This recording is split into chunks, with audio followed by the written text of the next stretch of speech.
Nouveau rebondissement à la Star Academy, et cette fois-ci, la décision prise par la production ne passe clairement pas auprès des téléspectateurs.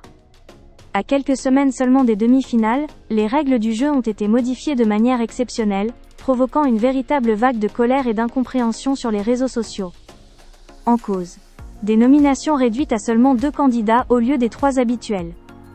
Mercredi soir, comme chaque semaine, Michael Goldman est venu annoncer les résultats des évaluations. Avec seulement 6 élèves encore en compétition, la tension était déjà palpable.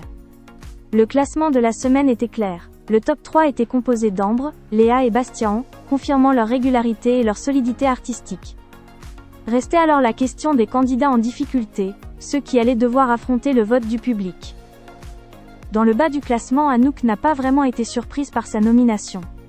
La candidate belge a rencontré des difficultés lors de son évaluation, notamment des oublis de texte et un manque de rythme, des éléments soulignés par le corps professoral.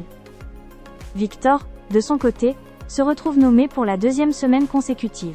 Malgré des prestations appréciées, de légers manquements techniques ont suffi à le faire basculer du mauvais côté du classement. Mais un 3e nom aurait dû logiquement apparaître. Sarah figurait elle aussi parmi les derniers selon les notes brutes, pourtant son nom n'a pas été prononcé.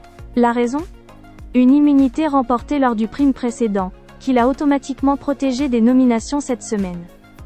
Une situation conforme au règlement, mais qui pose problème dans un contexte aussi avancé de la compétition. Pour éviter de toucher au top 3 et respecter le jeu des immunités, la production a fait un choix inédit, ne nominer que 2 candidats. Une décision exceptionnelle qui a immédiatement mis le feu aux réseaux sociaux. Sur X, les réactions ont afflué en quelques minutes, et le ton est rapidement monté. Beaucoup d'internautes estiment que cette mécanique fausse désormais la compétition, surtout à l'approche des demi-finales.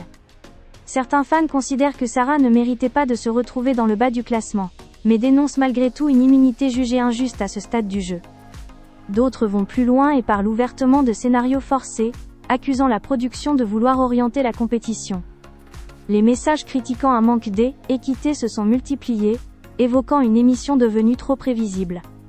L'immunité n'a plus lieu d'être aussi tard dans l'aventure. On voit bien que les règles arrangent certains profils. Encore une décision incompréhensible de la production. Autant de commentaires qui traduisent une lassitude croissante chez une partie du public fidèle.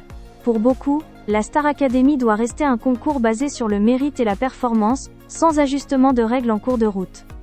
Si la Star Academy a toujours assumé sa dimension dramatique et narrative, cette polémique relance un débat fondamental sur la transparence et la crédibilité du programme. À l'approche des demi-finales, chaque décision est scrutée, analysée et jugée par un public de plus en plus exigeant. Une chose est certaine, lors du prochain prime, l'élimination sera observée de très près.